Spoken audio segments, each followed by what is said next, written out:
Welcome to the By Way of Commandment podcast, a podcast dedicated to the study of the gospel of Jesus Christ and the finer points of his doctrine. Join us as we study the gospel through the scriptures and standard works of the Church of Jesus Christ of Latter-day Saints. I made if I can say it right, mnemonic, because I like to remember things, particularly information that I want to hold on to. And so we talked about this the other day, and that's, can you name the first 8 books in the King James Version? I hope some of your listeners would be able to do it off the top of their head, or look it up and memorize it. But something for them to think about, and then when you're ready, move on to the next slide. So if you can remember those Bible book names, Genesis, and we're going to underline the G, there's Exodus, Leviticus, Numbers, Deuteronomy, Joshua, Judges, and Ruth. And with the exception of Deuteronomy, if you underline the first letter in each book, that turns out to tell you something about Jewish ancestry. Male Y haplogroups is what they call them, but this is your paternal lines, the tree diagram that we were showing a couple slides ago. And so let me click on this genetic studies on Jews, or actually, no, I guess you have to click on that. And let's open that up.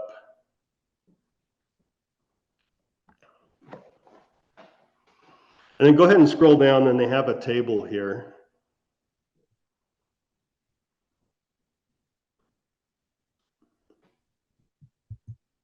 Yeah, right here. So what I noticed, if you look at the table, is there's been a lot of studies. Some were small studies with like 20 people. These are studies of Jewish people looking at the Y chromosome to figure out where they fit in that tree that we were looking at a minute ago. And small studies with like 20 people, sample number on the left, all the way up to large studies with thousands. And if you look at the E branch, there's actually a couple of them listed in here, but the smallest study had about 10% in each of those 2 E branches. So you add that together, it's about 20%. You have another study above that with about 23%. All of these studies seem to indicate that there's about 20% of Jewish people that come from this E lineage, that have the E haplogroup. If you look in the middle of the table, you have a J lineage. And again, if you look at there's 2 parts to this. There's the J1 or J star together, and then there's the J2. And if you look at the bottom of the table, the small study, you had about 20% plus 5%, so 25% in that J1, J star combination, 15% in the J2. Look at the study above that. Again, it's somewhere in the neighborhood of 20 in each of those. And there's actually one there that's 19. So again, you get about 20% in J1, about 20% in J2. Now, if you look on the right side of the table and you look at the R's, it's actually usually a little higher. It's 30 in the small study, up to maybe, 22, 23 in the big study. So again, the R, it's about 20%. And so if you want to go back to the slide now, I think you can just close this window. Yeah. So what I did is I took my mnemonic, my books of the Bible, and then in the upper right corner, I said, okay, well, we have about 20% of Jews have the R haplogroup, 20% in J1, 20% in J2, and 20% in the E group. And there's 20% that's other, and you're not going to notice that so clearly in the table we were just looking at, but you look at other studies and you'll find G and T each have about a third of what's left. And then there's some other smaller haplogroups, smaller contributors. But that's basically your breakdown of Jewish paternal ancestry. And I color-coded my pie chart and organized the pie pieces to correspond with this lower right image map that I found in Wikipedia that gives you a sense of where various haplogroups tend to dominate. So if you go to that area and test, a random group of men, you're going to find, in some areas, you're going to find a large percentage of them are J1 or J2.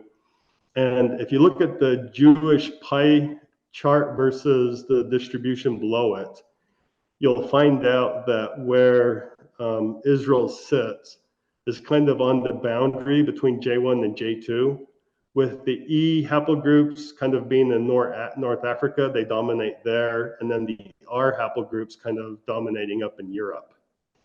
And so this pie chart kind of puts you at Israel right in the middle of all these different haplogroups. Okay? Yep. Sounds now, good. if you click on the I'm sorry? Sounds good. Okay, now if you click on the Near East Y DNA haplogroups, let's look at that. There's yeah, and now if you go to this table, you can actually click on the little triangles for E, and it will sort the table by E. Okay, click it again, and it will sort it the other way. Okay, so the highest percentage of this E haplogroup is the tribe of Levi, Samaritans, at least in the studies that are listed in this table. But you'll notice that the number here is only 2. So it turns out that the Samaritans have been persecuted pretty heavily. There aren't that many families left. And there's only one family that's their priesthood family, and they come from the E haplogroup. Now, if you start scrolling down in the table, you'll find out that there's a lot of Egyptians listed here, which kind of makes sense from the diagram we showed a minute, or the map from a minute ago, where the E is sort of like North Africa, right? Sure. Well, this isn't too surprising. 40%, 30%. If you fall down 22.8%, then you get to the Ashkenazi Jews, and we'll talk a little bit more about what that means later. Yeah, right over here. Yeah, and if you look at kind of the people who are around, or the groups who are around there, you have Arabs from Jordan, you have Arabs from Oman, you have some Kurds, which is kind of surprising, Arabs from Palestine, and if you look at the, so if you go over actually 1, 2, 3 columns from the brown, and you look at the green numbers, this is the J percentage. Now, we talked about how for Jews, you're going to have about 20% from E and about 40% from J. And if you look at the other groups that have that same sort of breakdown, the 20-40, that's sort of, again, that's Jordan, that's Oman, and Palestine. And so these groups have similar distributions of E and J ancestry. Does that make sense? Yeah. Okay, so let's go back to the slide. And again, if you look at the map in the lower right corner, that kind of makes sense, because the J1, J2 boundary, that's where Israel is, but it's also where Jordan is. It's also, where some Arab nations are, Palestinians, it's kind of that same area. Yeah. So the last one, click on Jewish DNA. I just realized something. You have an older version of my slides. So I added a little bit more I made a newer version of this, but that's fine. We'll speak to this one. Now, okay. There's a note here. It says this page was realized it's like the second paragraph. This page was realized in collaboration with this Avatenu online. And it says, do not distribute, republish, or sell significant portions of the content without explicit permission, which we don't have.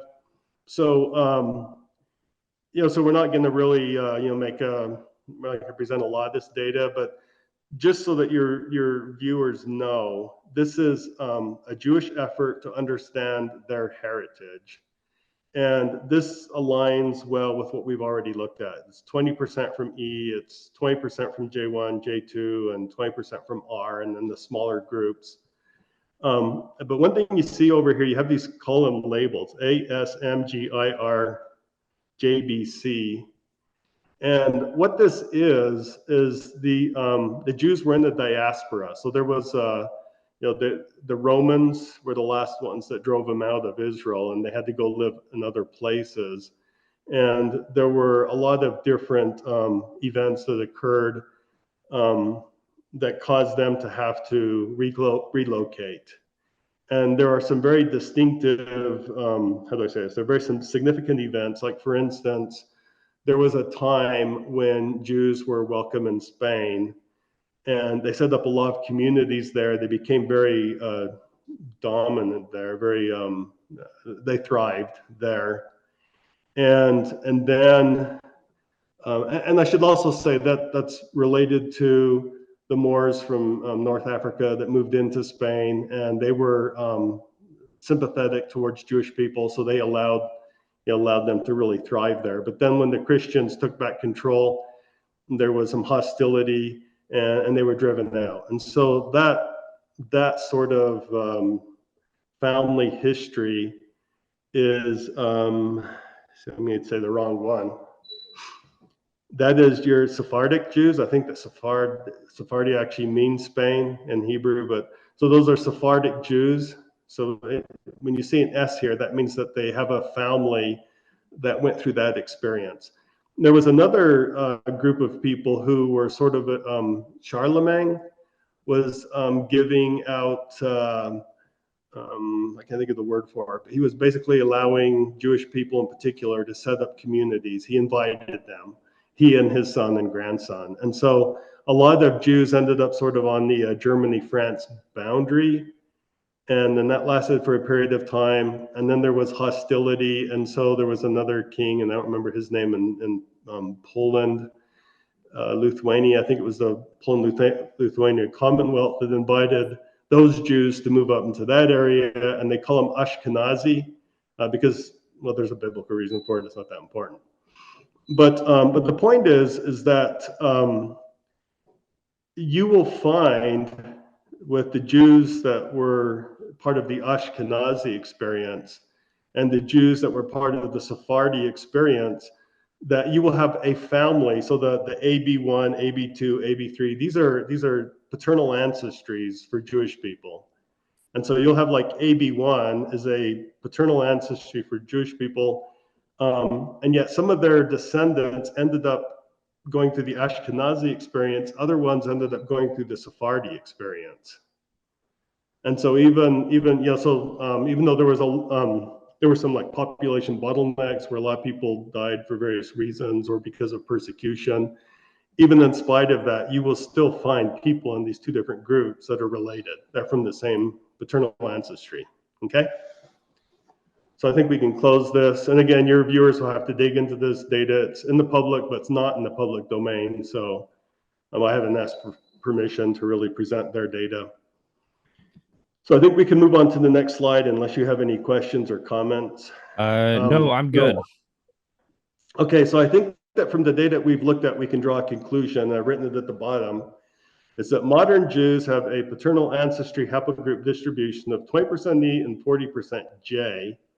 A similar distribution is found among modern Jordanians and Palestinians. It is unlikely that Jews, Jordanians, and Palestinians would have similar haplogroup distributions of Jews that originated from somewhere other than the Levant. And of course, we can add on top of that the fact that we have families where members of the family end up in these different groups, Sephardi or Ashkenazi or some of the other groups. How would that happen if they didn't all come from the same place and if it wasn't the Levant? So sure. I think that our second possible conclusion is actually not correct. The modern Jews do in fact descend largely from New Testament Jews. Awesome. Okay, so now I want to look at the E haplogroup in particular, and I've circled that.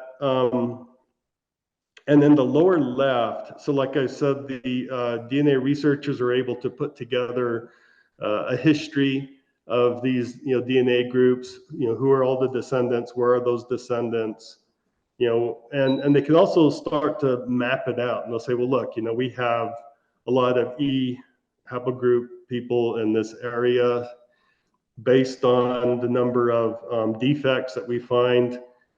This could be like the source for E, and that's what you see. There's a big E in the lower left map. And then they'll say, look, it looks like following the defects that these people migrated up, through Egypt and then to Palestine and up into Europe from there. They put a date on it, 18,000 BC for when they first entered Palestine, and maybe 8,000 BC for when they get to the northern end of Palestine. I have a LGM here. Maybe you don't have to click on that, but one of the things that scientists have concluded by looking at, for instance, drilling cores in Antarctica and Greenland, is it looks like about 10,000 years ago, or about 8,000 BC, there was an ice age where a lot of the water had accumulated in Europe and North America and other places, lowered sea levels a lot.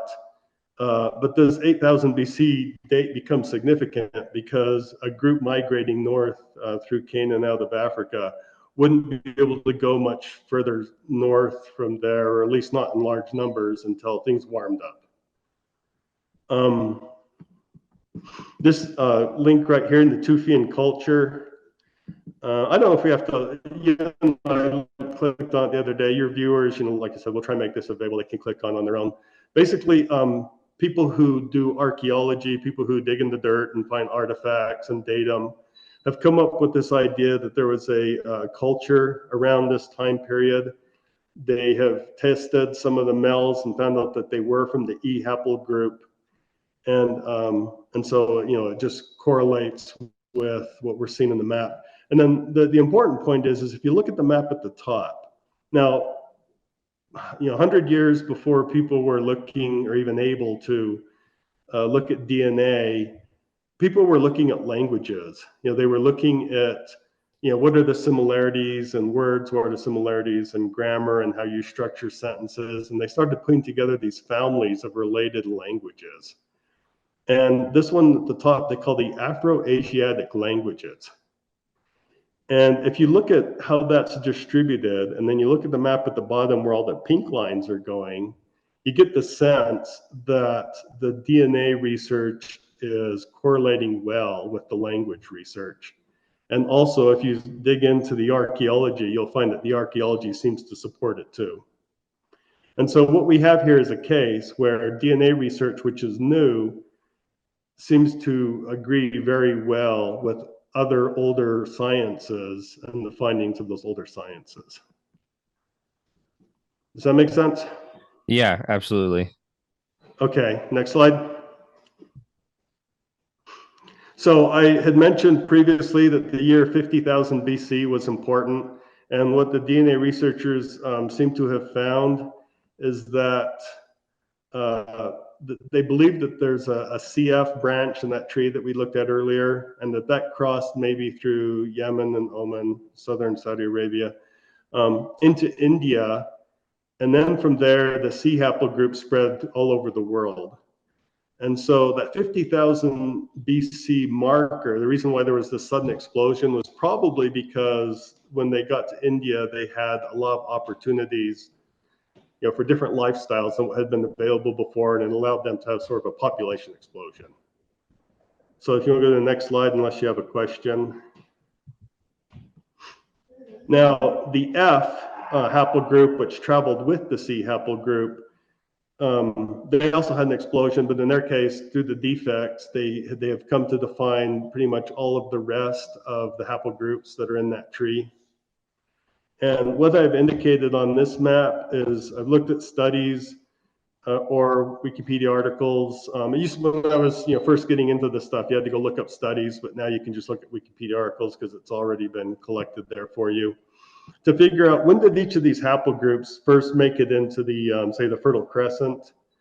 And your readers can go through and look at these studies, but the dates that they provide are 7,000 to 4,000 BC for the G haplogroup, similar for the J, they're very early. You'll notice that these are a little later than the E haplogroup. So the E haplogroup was there, all the way up through 8,000, well, 18,000 BC.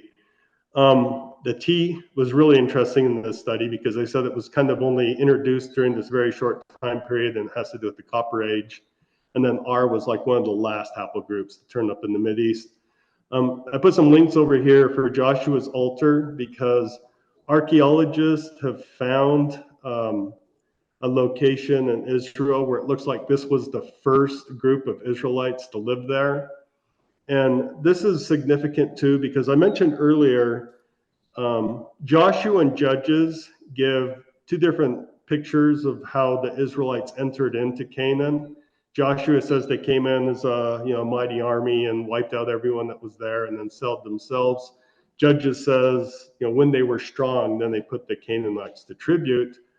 This altar that they found seems to support more the Judges idea, because it looks like the communities that are around the altar that they can identify as Israelite, that there was a small group that came in first and then they grew over time.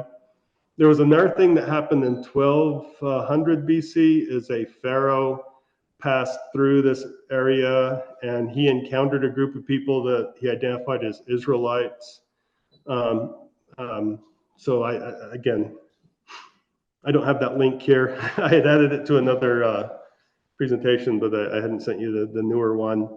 But that happened around 1200 BC. And also in that case, the Pharaoh mentions, it sounds like he was fighting Canaanites, but then also Israelites. And so it wasn't so much that the Israelites wiped out all the Canaanites and just took over. It was that they were kind of both there. Maybe the Israelites is a smaller group and they hadn't become powerful enough to dominate the Canaanites.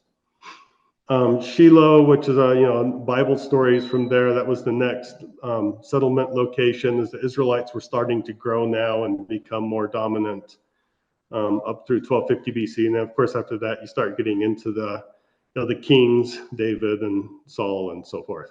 Okay.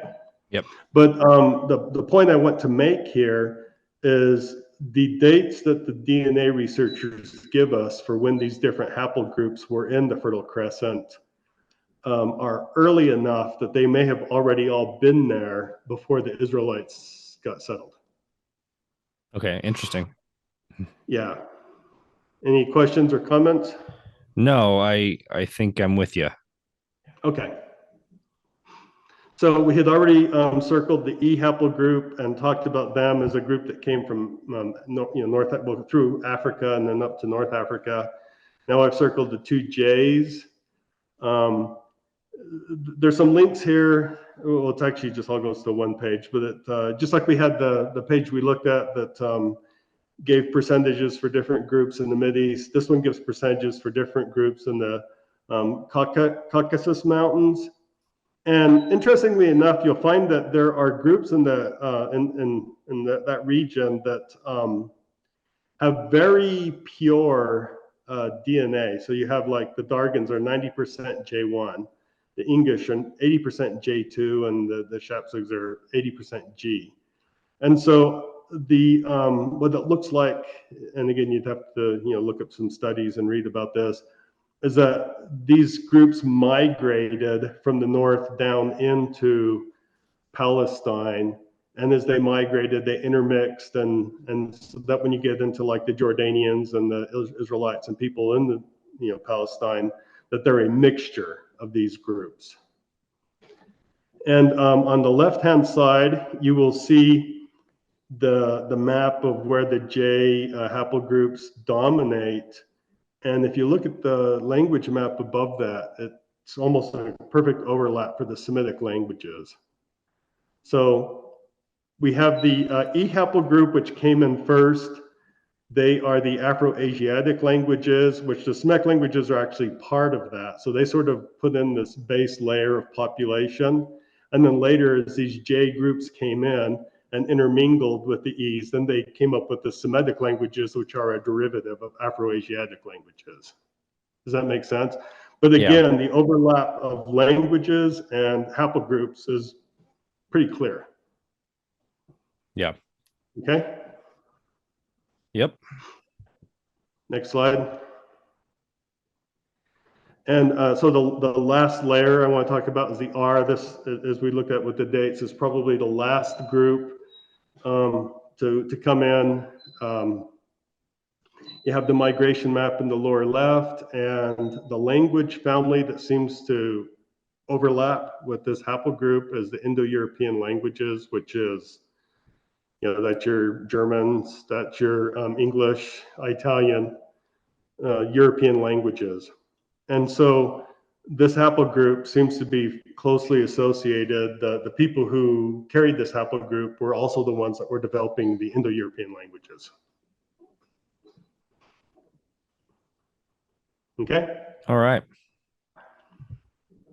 So next slide. Oh, this is interesting. So the fact that 20% of modern Jews have Indo-European haplogroup R, I think that may have led to a concern among some Jews that, well, look, when when the Ashkenazi went into Europe, when the Sephardic Jews went into Europe, they intermingled with the Europeans, and so these Jews that carry haplogroup R are really just Europeans that joined in at that time. Does that make sense? You have no connection to the New Testament, the Old Testament Jews. You're people who converted later.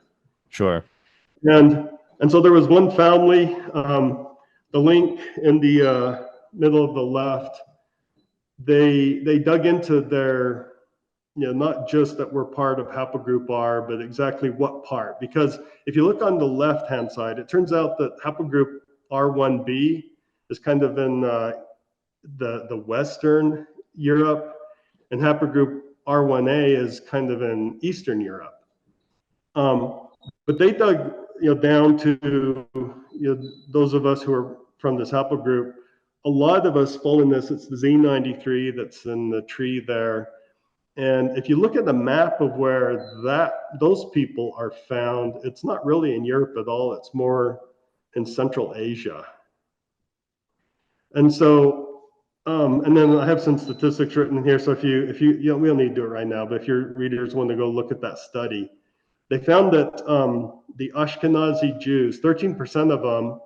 So we already talked before about how about 20% of Jews have the R haplogroup.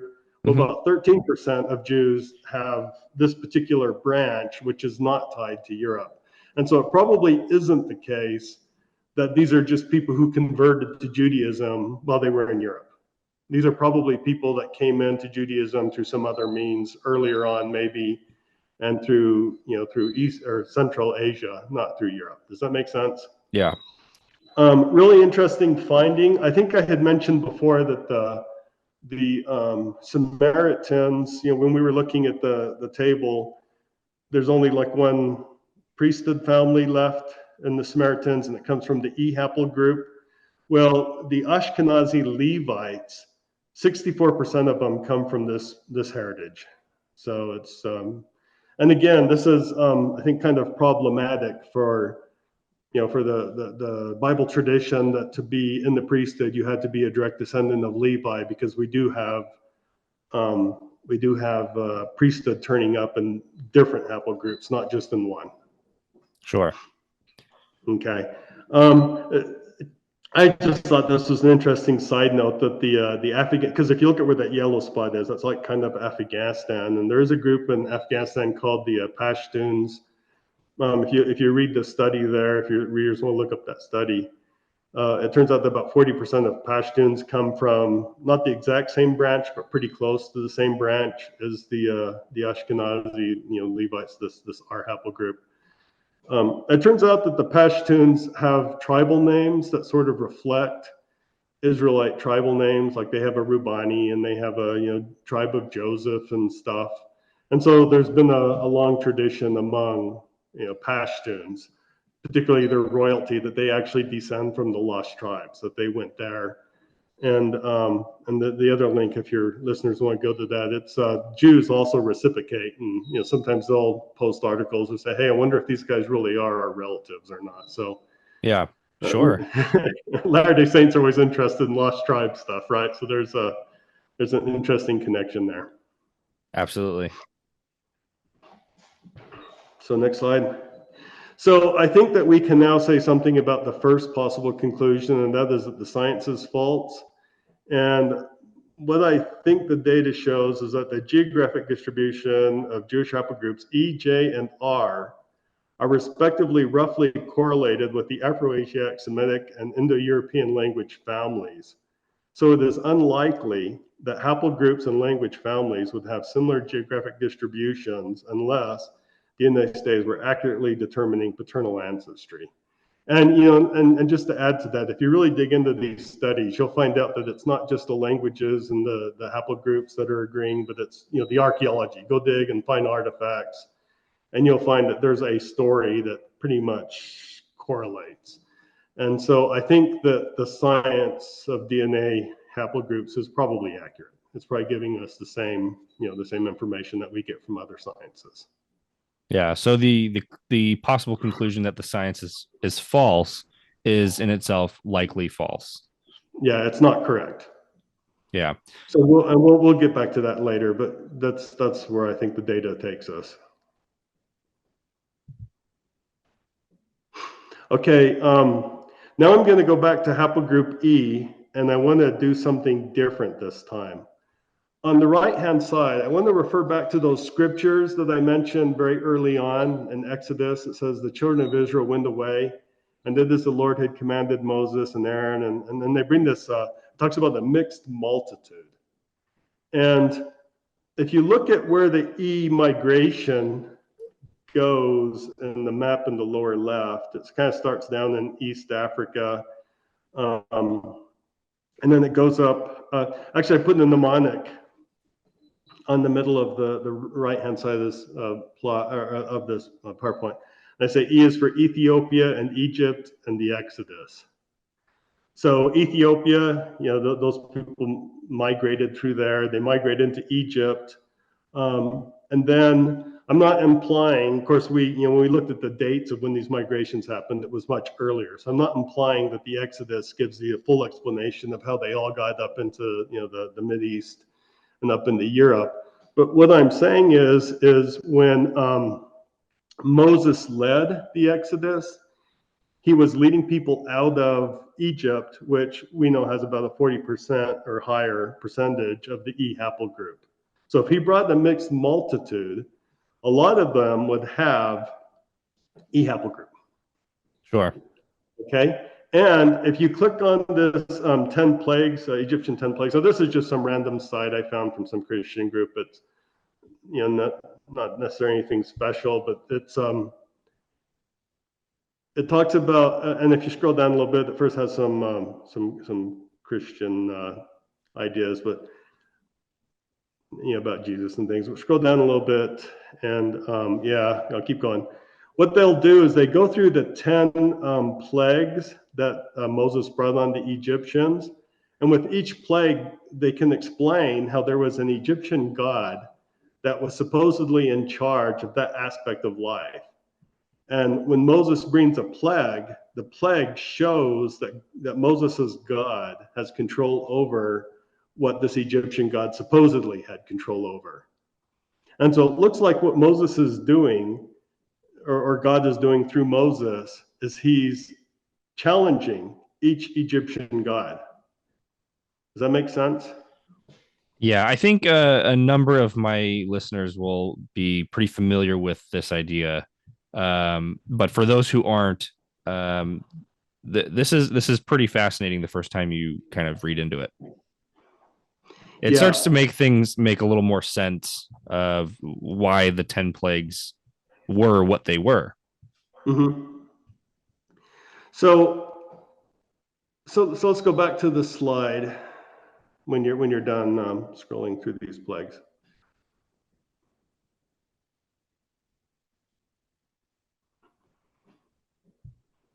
There we go.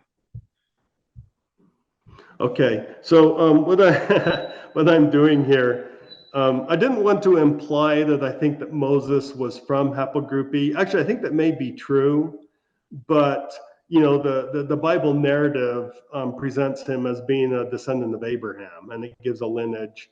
He and Aaron both. And so if the Bible narrative is literally true, then he would be that.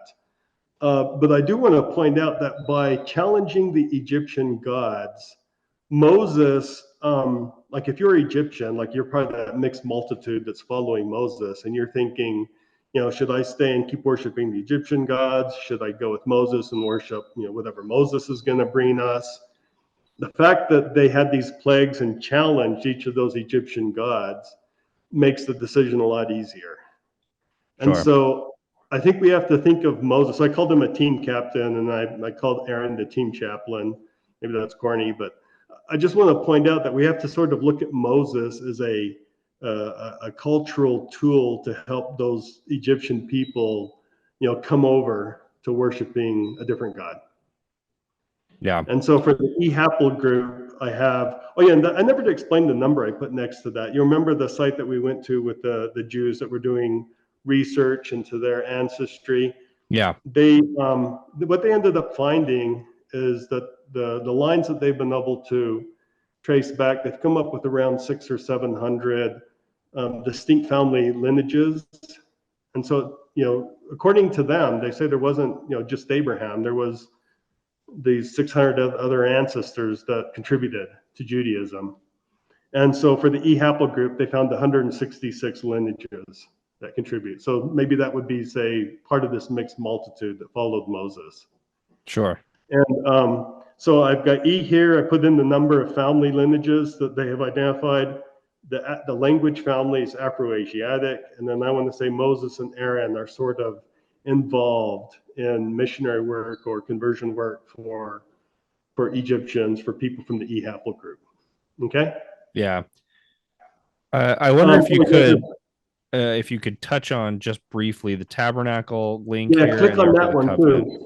This is really interesting. So if you click on the Tabernacle, now you mentioned earlier on that there's people who will say, well, look, Moses wasn't even historical, right? Sure. Yeah. And there's actually, as a data analyst, I have to say there's a good reason to say that, and that is that the Old Testament claims that he led a 500,000, well, it gives the number of men, but if you do the math, it's probably 500,000 people out of Egypt. That's problematic because if you look at the Egyptian population, there was the original Egyptian group, and then there was a group that came from the north that kind of invaded and took over called the Hyksos. And doing archaeology, we have found evidence for those two groups. We haven't found archaeology that we can directly say, yeah, this was the Hebrews. But if there were 500,000 Hebrews in Egypt at that time, there were probably more Hebrews than Hyksos. And so then you have to explain, well, why didn't we find artifacts from the Hebrews? So this is problematic. And then people will say, well, that's because the whole story is made up, right? Right. But if you want to scroll down, so this is an article where they talk about when Moses leaves Egypt, he goes to a mountain to worship this God that he's introducing, and then he builds a tabernacle where they will have, it's like a portable temple where they can worship their God. But and it keeps scrolling down. If you look at the way that he designed the tabernacle, the text here, if you're people, oh, actually scroll up a little bit because that's kind of important too. Right on the right-hand side, the color picture kind of in the middle. This image represents Ramses' war tent. And if you look at the inner rectangle there, you'll see some figures, and they're kind of worshiping a cartouche, which is the name of Ramses written on stone. But around that cartouche, there are two cherubims, and it looks very similar to the Ark of the Covenant, the way it was set up. So that's kind of interesting that they would have something similar to the Ark of the Covenant in their tradition. Now, if you scroll down more in this article, I actually go all the way, there's like the final lineage at the bottom on the right. Oh yeah, okay, up a little bit right here. This image shows a comparison of Moses' tabernacle with Ramses' war camp. Now, when Moses sets up the tabernacle, the idea is that their God is going to go to war with the Canaanites. And so there's kind of this similar sense to Ramses going to war. And Moses sets the tabernacle up to be, very similar, almost identical to Ramses' war camp. And so I think what this data indicates is, even if you don't believe in Moses, whoever started the Israelite religion had some very strong connections to Egyptian religion. I mean, the idea that Moses was raised as an Egyptian prince would maybe indicate why he would have these sensibilities. And let me explain it this way. When we look at a Latter-day Saint temple, and if you were an archaeologist 1,000 years in the future and just dug one of these things up, or a few thousand years in the future, and then you compared it to, say, Greek temples, you might say, look, these people look like they were influenced by Greek culture, right? Because the way Right. that we set our temples up shows these influences. It looks here like Moses was influenced by Egyptian, the founder of the Jewish religion was influenced by Egyptian culture. Does that make sense? Yeah, absolutely. So even And if you don't believe in Moses as a historical figure, whoever founded this religion knew a lot about Egyptian culture. yeah, there's some very striking similarities here between the Tabernacle and Mm-hmm. Ramses war camp. Yes. We And then also the bottom one see, is the temple, yeah, the Solomon's temple. and even going back to the um uh what is it, the image that we Ark of the just Covenant, discussed, or Ark of the Covenant, in yeah, relation actually, I have a here. link in there for that too. Oh yeah, So that one there. Sure. this is fascinating as well, because we know the Ark of the Covenant has seraphim on it, Yeah, and we know the name of the Lord is placed on the mercy seat of the Ark of the Covenant as well.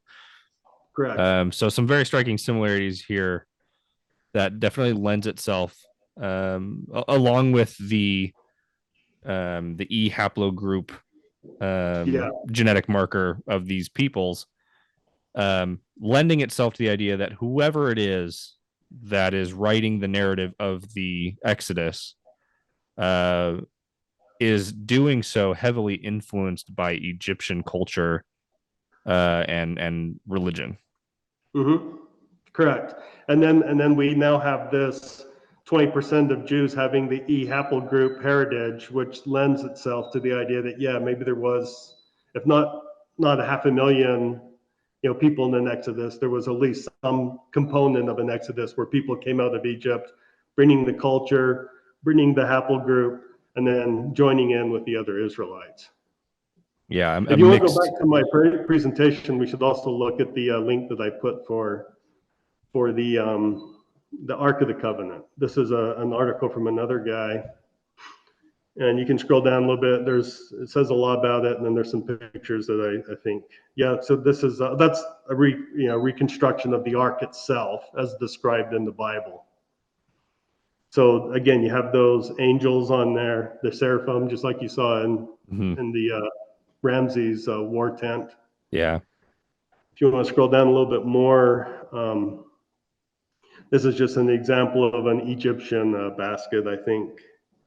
Yeah, go down a little more.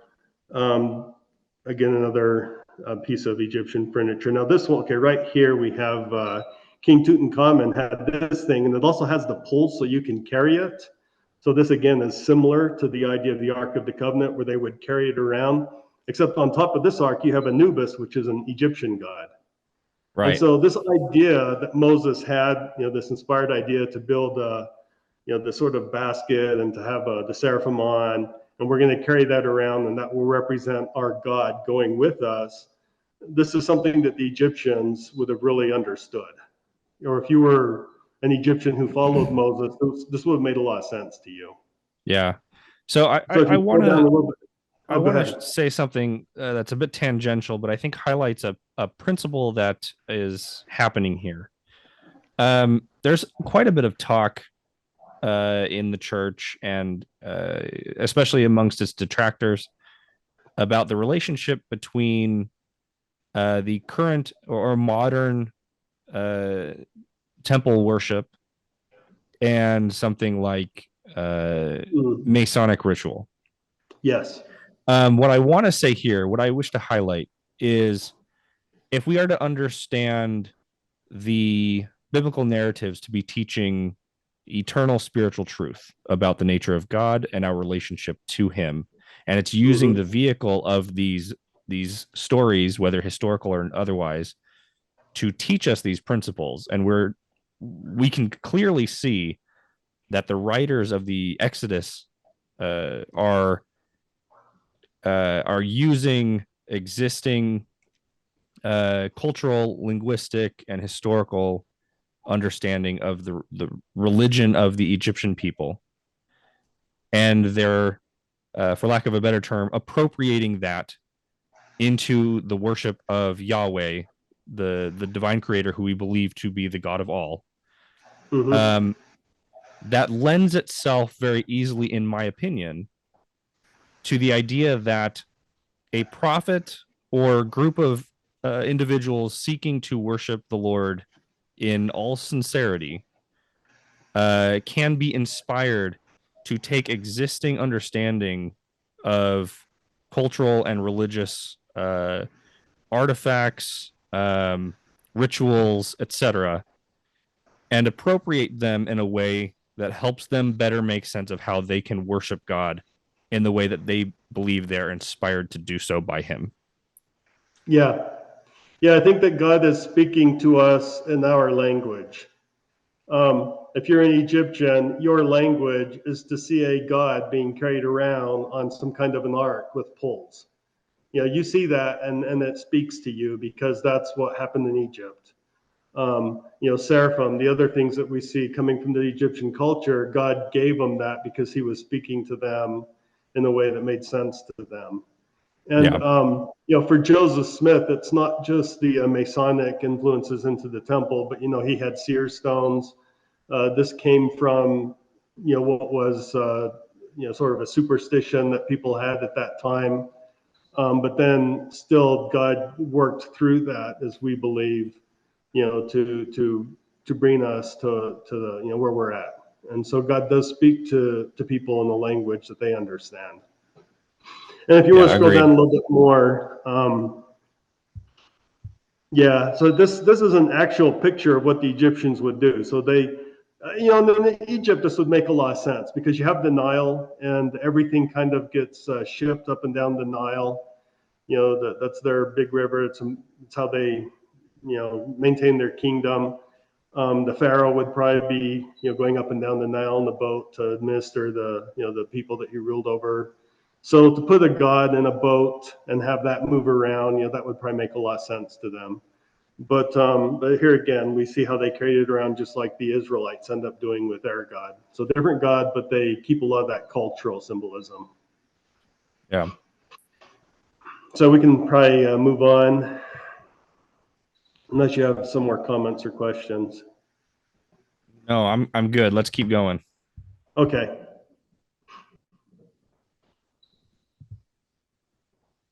Okay, so now we're going to talk about the J's, and in this case, I want to talk about Abraham, Abiathar, and Melchizedek and Zadok, and I'll explain that. So again, the scriptures we're talking about says Abraham was with Amorites. He had trained servants born in his house, 318. The Bible doesn't indicate that any of these people, stay with Israel.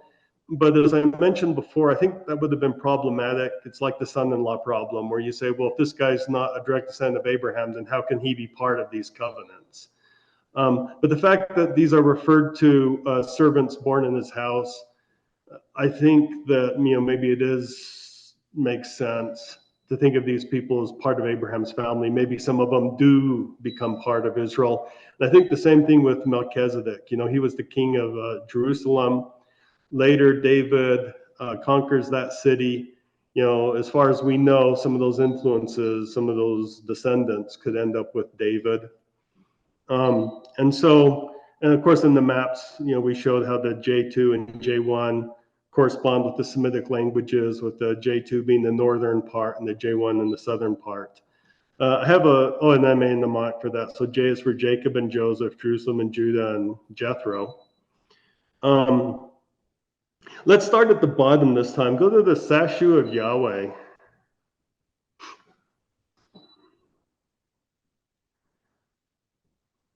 Okay.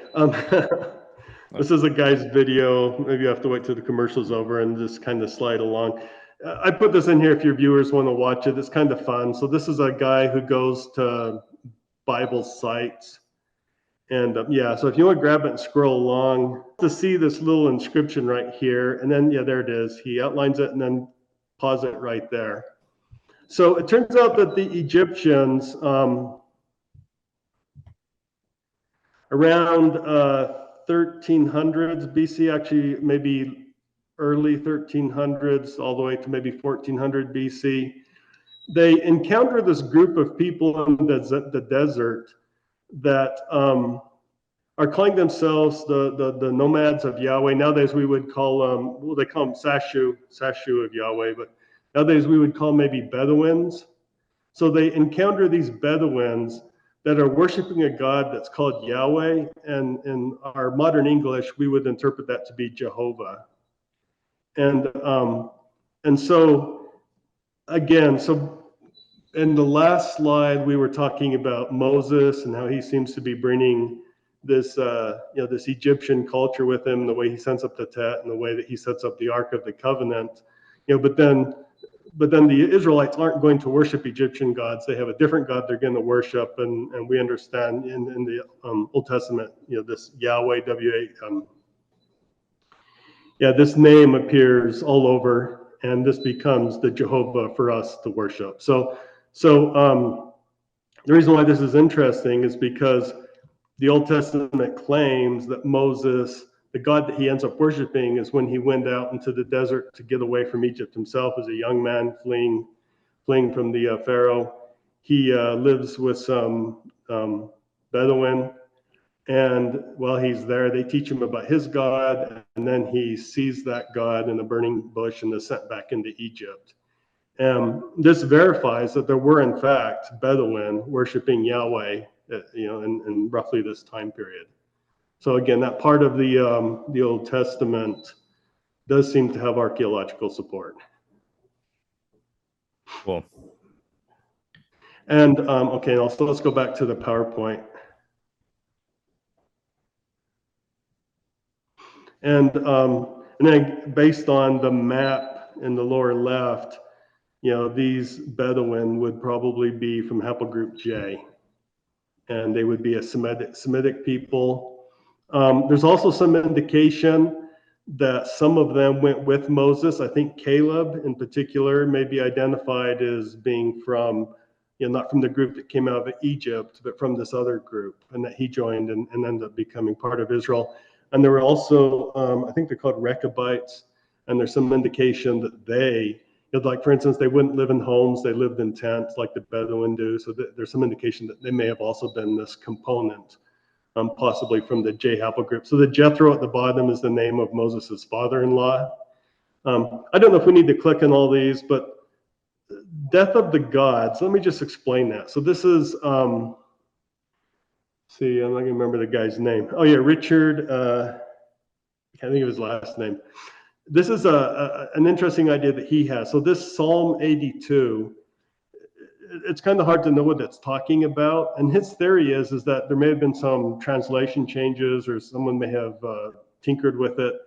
But he thinks originally what the Psalm was talking about is it's saying, so the Canaanites, before the Israelites set up shop there, the Canaanites had this idea that there was a father god that they called El, and I think he had like 70 sons.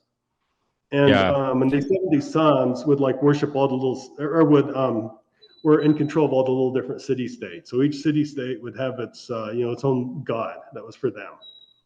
And we see some remnants of this idea still in the Old Testament as well, the Hebrew Bible, in Exodus, but we see it more clearly in Deuteronomy. I believe it's Deuteronomy 32 verses 8 and 9, where, as you just mentioned, this is where El or Elohim, which in this instance is not used in the plural, but is used as a singular for one deity, brings together his 70 sons and divvies up the land amongst his 70 sons, one of which is Yahweh, who is given the portion of Israel as his inheritance. Okay. Yeah. So what it looks like may be going on in Psalm 82 is that El decides that the other gods are not worthy to be gods. And so he pronounces on them that they will become mortal and die off. And then he tells Yahweh to rise up and become the God of all the land. And so, your listeners can go listen to that video. It's kind of interesting. And so, the other thing I didn't mention, let me just mention it real quick before we get too far, is the rock art. I mentioned how the Egyptians, I guess I have a date here around 1350. This rock art site, there's a group in Israel that claim that they're going out in the desert and they're finding Yahweh's name inscribed on rocks. out there where the Hmm. Bedouin would have lived. And they're dating those to around 1400 BC. So it may be that we have inscriptions from Bedouin that are worshiping Yahweh, and we have Egyptians saying, yeah, we went out in the desert and encountered the Sashu of Yahweh. So there's the two witnesses that this was going on. So the idea is that Psalm 82, now I mentioned before, if you're an Egyptian and that mixed multitude that came with Moses, you have the story of the plagues to kind of show you that Yahweh is more powerful and that you should worship him. This psalm, a psalm is a song, right? Like you would sing in church nowadays. This psalm is claiming that El killed all the Canaanite gods and then asked Yahweh to be the God of everyone. And so if you're a Canaanite, if you come from this J1 or J2, well, particularly J1 haplogroup, and you're in, if you're a Canaanite before the Israelites come, like maybe you're in Jerusalem when David conquered it, or you're in one of the other cities, when the Israelites come and they put you into tribute, maybe you're thinking of joining the Israelites, then you have this psalm that tells you, okay, well, stop worshiping your Canaanite gods. You're going to worship Yahweh now. Just like the 10 plagues told the Egyptians, stop worshiping Egyptian gods, you're going to worship Yahweh. Does that make Yeah. sense? Yeah, and as far as I'm aware, some of these psalms, this idea is preserved not only in Psalm 82, but in a few other psalms as well, where it's briefly mentioned. If you know how to read it in Hebrew, you get more out of it. But some of these psalms seem to be the oldest that we have a record of. Other psalms seem to have been much later. And so while we won't dive into all of this necessarily here in this discussion today, it is interesting that at different time periods within Jewish history, there seems to be some very strong focuses on particular aspects of the relationship between God and his people and this divine council and how it was taught during these different periods of time and for what purposes. Mm-hmm. Yeah, that's very good. And then again, so the J1 I'm associating with the Canaanites, Melchizedek, and Zedek. I'll say a little bit more about that in a minute. But then the J2, I'm going to say, on this map, but on the other map, you could see that was kind of the northern part. And so I'm going to associate that with the Amorites, who are a group that actually invaded Canaan around the time of Abraham. And of course, the scripture that I've quoted here says that Abraham was hanging out with these Amorites. He seems to have come with them. He was possibly an Amorite himself, based on where he comes from. So, and then I have a link here for Mesopotamian motifs, and what that is it's an article that talks about how some of those early Genesis stories are very similar to stories that we find in Mesopotamia. It's their mythology. And so the idea here I'm talking about is just like Moses took Egyptian culture and intertwine that into the worship that he established. It may be that Abraham brought some of his culture from Mesopotamia, maybe not just Abraham, but others too. And then maybe these trained servants that he brought 300, those people could have brought that with them, and then they clean it up to become a lot of our Genesis story, just like the death of the gods is cleaning up the Canaanite religion to make it acceptable for the religion the Jews eventually develop. Yeah, it And seems so I to think we be have these. Oh, go ahead. it seems to be that a lot of the narratives throughout the Hebrew Bible, anytime you have some major point, such as the Exodus, or such as Abraham offering sacrifices and having the Lord sort of establish his covenant with Abraham, which is kind of the basis for the rest of the Hebrew Bible. Anytime you have these major anchor points in the entirety of the biblical narratives, it seems to be written in a way in which it converges multiple cultural, religious, and historical ideas from various peoples that would have been around at the time of the writing of these narratives, that, like you said, allows the reader, from whatever background they might be of at that time period, to read something about their own history and culture into these narratives and be able to allow them to connect with it in a way that helps them to then connect with the broader scope of the worship of Yahweh.